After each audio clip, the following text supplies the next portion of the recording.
What is going on, football fans? Back at it with another football video. And in this video, I'm going to jump into some broad NFL. Obviously, I talk almost exclusively the New York Giants on this channel. I'm going to start to branch out, especially being that it's a dead time, and try to give you guys some more broad NFL topics. Of course, I'll continue to talk about the New York Giants anytime there's something relevant to talk about, and I'll be live tonight on my Q&A talking about it. But in this video, and this is, loosely related to the New York Giants, I'm going to talk about which teams that we're picking in the top 10 in this year's draft have the highest probability to make the playoffs in the 2020 season. And before you laugh, it happens every single year. As a matter of fact, if you go back to 2016, and that's as far back as I went, might even go longer than that. But if you look over the last 4 years drafts before this one, 2 out of 10 in all 4 drafts made the playoffs the following year that we're picking in the top 10. And there were a number of factors as to why that may have been. And I'm going to jump into why I feel are the reasons that those teams made that huge jump. And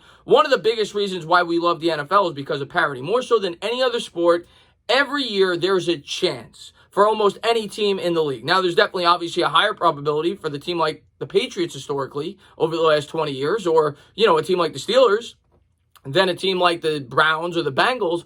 But every year, everyone goes into the season with some form of hope due to the nature of the NFL. If you catch some breaks, you play an easier schedule, you avoid the injury bug, you could go on a run. And I think that's what optimistic fans want to feel going into the year. And I think all 10 of these fan bases should at least have some kind of glimmer of hope. But I'm going to jump into which teams I think are the most likely to make the playoffs this year that we're picking in the top 10 of this year's draft. Now, the first thing I'm going to do is look over the prior 4 years and talk about the teams that made that jump. Well, in 2016, my team, the New York Giants, were picking 10th overall, and they selected Eli Apple. They then, of course, went 11-5 that year and made the playoffs. And I think we could all agree that Eli Apple had very little to do with that run, or really the way the Giants drafted in 2016 in general. The biggest reason the Giants made that jump was free agency. They spent a boatload of money. They brought in the 3 highest paid players at their positions in free agency, with Janoris Jenkins, Snacks Harrison, and Olivier Vernon. And the Giants went 11-5, and they got knocked out in the playoffs. And we all know that that was not the right approach to take, but it certainly worked for 1 year. The Dallas Cowboys were a team that was drafting well. They were coming off a disappointing year. They picked 4th overall in 2016. They selected Ezekiel Elliott, and later found Dak Prescott in that draft, who filled in for Tony Romo, and the Cowboys went on a run to make the playoffs and went 13-3 that year and won the division.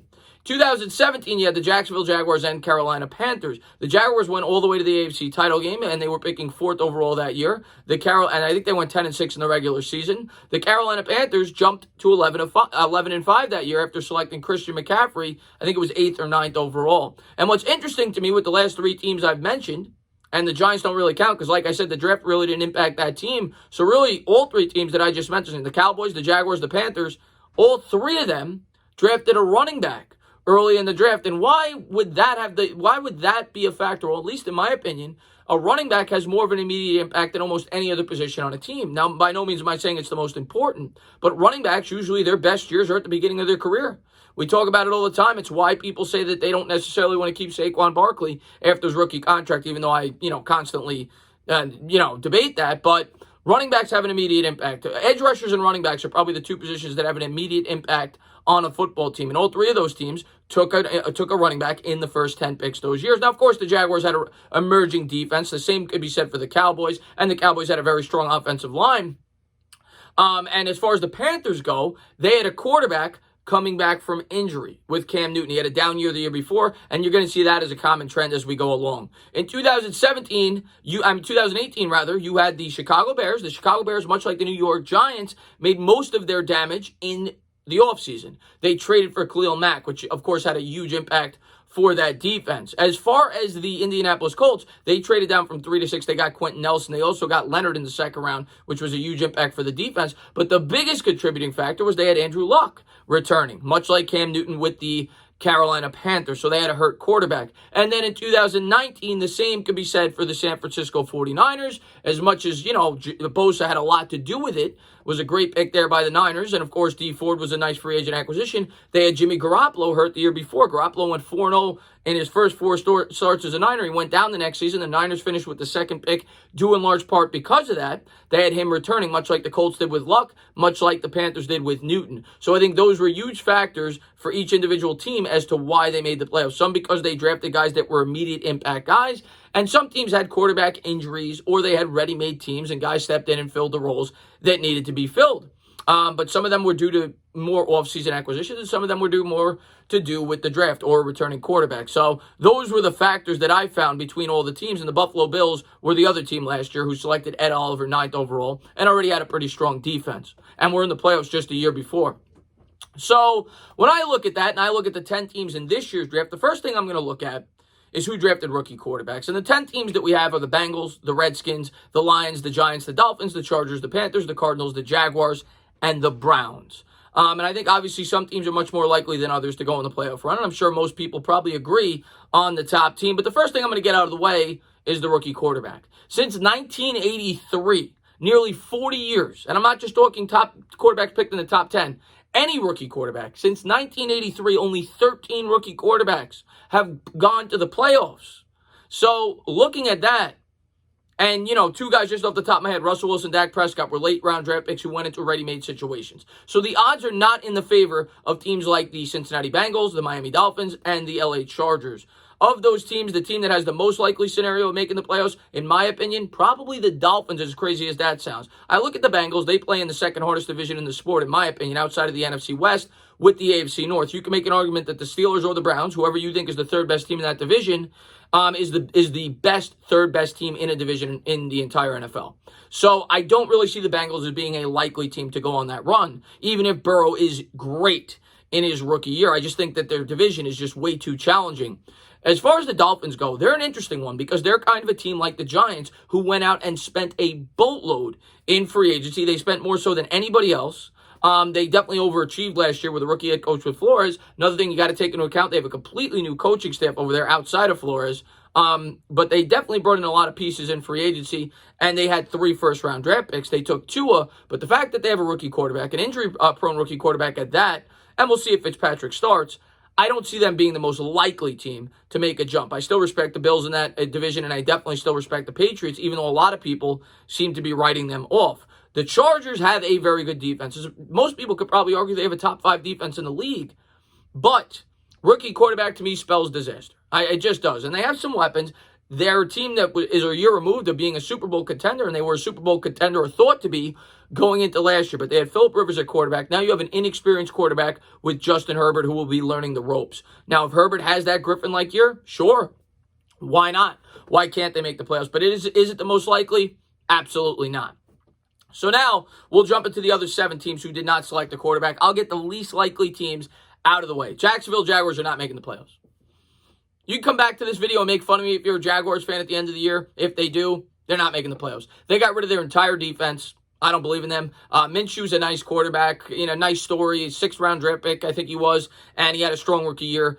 He checked it down 11% of the time. I don't believe in Gardner Minshew. I don't believe in the Jaguars. I don't think they take a huge jump this year. As a matter of fact, I have them picking 1st or 2nd overall in next year's draft and looking for a new quarterback. So I think they're in complete rebuild mode. So that leaves us with 6 teams. The next team we're going to talk about that I'm crossing completely off the list is the Carolina Panthers. The Carolina Panthers lost a ton on that team. They lose Luke Kuechly, who was the heart and soul of that defense. They still have Christian McCaffrey, who you could argue is the best weapon in all of football. They bring over Teddy Bridgewater, but I think Bridgewater was successful due in large part to the fact he played for the New Orleans Saints, who you could argue have the best offensive line in all of football. He doesn't have near the amount of talent on that offense around him in Carolina. They had a lot of turnover on that roster. They have a new rookie head coach. I don't see it. I don't think they have the talent to compete. Not to mention they play in one of the better divisions with the Saints and the Bucs, with, obviously Tom Brady and all the changes they've made over there. So I would view the Panthers as the next least likely team to go on that run, which leaves us with 5 teams. That leaves us with the 2 teams in the NFC East, with the Redskins and the Giants, and that leaves us with the Browns, the Cardinals, and the Lions. And I'll talk about the 2 NFC East teams first. Of course, my New York Giants. I'm trying to be as unbiased as I can in this video. Both of those teams play a very challenging schedule. We know that as Redskins and Giants fans. And had we not been, I may have picked them as one of the 2 or 3 most likely teams to go on a run this year that we're picking in the top 10. But I still view the Giants as a young team with a new coach. Their schedule is just way too challenging. But I probably view them as the 4th or 5th most likely team that picked in the top 10 to go on that run. I do think they vastly improved this team. They filled holes where they needed to be filled. They definitely beefed up that offensive line. And the Giants had a ton of injuries last year, mainly to Saquon Barkley. And they have a quarterback who showed glimpses last year that he could break out big time this year in his second season. So I'd probably have the Giants as the 4th most likely, slightly above the Washington Redskins. But the Washington Redskins could be a sleeper team this year if, and only if, Dwayne Haskins takes a huge leap. Dwayne Haskins last year threw 7 touchdowns, 7 interceptions, was incredibly disappointing outside of his last 2 or 3 games in which he beat up on the Giants, but everybody did. I am yet to believe in Dwayne Haskins. I don't believe in the supporting cast they've built there for him, at least to this point in his career. I still don't strongly believe in that offensive line. McLaurin is a really nice weapon, and we'll see if they improved on their weapons this year. The defense will definitely be improved, and in terms of the draft picks in the top 10, I definitely believe Chase Young will have the most immediate impact of any player that was drafted in the top 10 of this year's draft. Because of that, I do think the Redskins are a sleeper if things break right for them with Haskins. I just am not a believer in Haskins this year. I don't think he's set up for success, which is why I do not have them in the top 3 teams. The top 3 teams to me are fairly obvious. Now, the team that I have second, you may not agree with, but we're stuck with the Cardinals, the Browns, and the Lions. A lot of people may scoff at the Lions. I'm going to start with the Cardinals. I think the Cardinals are the 3rd most likely. A lot of people may have them as the 1st most likely. I look at the Cardinals. They still have a weakness on the offensive line that they didn't address enough, at least in my opinion. Yes, will Isaiah Simmons certainly help? Absolutely. Should Kyler Murray progress in his second year? Well, if you're a Cardinals fan, you definitely hope so. They didn't help him with the offensive line, but they definitely brought over, which you could argue is the best wide receiver in football, with DeAndre Hopkins, who should fit that system very well. So they're set up for success on the offensive side of the football, even though I don't still believe in that offensive line. The defense should be better with the acquisition of Simmons. The problem I have for the Cardinals is the division that they play in. The NFC West is the best division in the sport. The Seahawks and the Niners may be the 2 best teams in the NFC. And the Rams, I feel like everybody's sleeping on. I don't know what the Rams are going to do this year. I know they had a lot of turnover on that team, but they still have what you could argue are 2 of the top 5 or 6 best defensive players in the entire sport on their roster with Ramsey and Donald. They still have a quarterback who went to the Super Bowl with Jared Goff. They brought in a running back that they hope could fill in for Gurley. And they still have some adequate weapons on the offensive side of the ball. So the Rams are not a pushover, in my opinion, and could at least split with the Cardinals. So because of that, I could see the Cardinals going 2-4, 1-5 in the NFC West, which is why I'm not a big believer in that football team. As improved as they may be, I still don't think they're close to the 49ers or the Seahawks, and I think they'll struggle within the NFC West, which leads me to believe that they will probably not be making the playoffs. Which leaves me with 2 teams. And if I had to pick 2 teams that were picking in the top 10 this year to make the playoffs, it would be the Lions and it would be the Cleveland Browns. The Browns are the most obvious. The Browns should have made the playoffs last year, at least on paper, with all the acquisitions they made, and they only added to that. Baker Mayfield regressed last year, which a lot of people didn't see, and if he continues to regress this year, he's going to be looking for another job. And it'll come down to Baker and having a resurgent year, but they bring in Austin Hooper as a great weapon with the tight end. They add to that offensive line, which I think most people agree is the biggest weakness for that football team during the 2019 season, by adding guys like Jack Conklin, who is probably the best run blocker in all of football. And they also, of course, added Wills, who a lot of people felt was the best tackle in this year's draft. The Browns, to me, are far and away the most likely team in this bunch because of just pure talent to go to the playoffs this year. But Baker Mayfield could disappoint. The second most likely team, which may surprise some people, for me, is the Detroit Lions. The Detroit Lions last year did horribly. They started 3-4-1 over their first 8 games. They finished 0-8 over their last 8. But what do the Lions have in common that a lot of those teams that I talked about earlier in the video that made the playoffs, that picked between 16 and 19, what do they have in common with those teams? They had a quarterback that was injured the year before with Matt Stafford. The Lions started off pretty strongly last year. Like I said, 3-4-1 with Stafford over the first 8, 0-8 without him. The first 4 games in particular, they played very well. They started 2-0-1 with a win in Philadelphia. They then lost to the Chiefs the 4th week by only 4 points, the team that went on to win the Super Bowl. So I do think the Lions have talent, and they play in what I think is one of the weaker divisions in the sport in the NFC North. I was a big Packer guy last year, but I think that they were not nearly as good as their record. They definitely were fortunate to go 13-3. They didn't really improve their team for the now with the draft. They took a quarterback in the first round who will not be playing. Aaron Rodgers is obviously the starter. They took a running back with Dillon, who a lot of people had as a 4th or 5th round prospect. Last year, to me, the Packers were very similar to that of the New York Giants in 2016. They had a ton of problems, and they threw all their money at it in free agency, and it worked for 1 year. And we'll see if it works for 2. As far as the Vikings go, well, the Vikings, they lost a lot of talent as well. Now, they definitely drafted well, and maybe they'll surprise some people. And the Bears, I continue to say, maybe a little bit better than people think. But the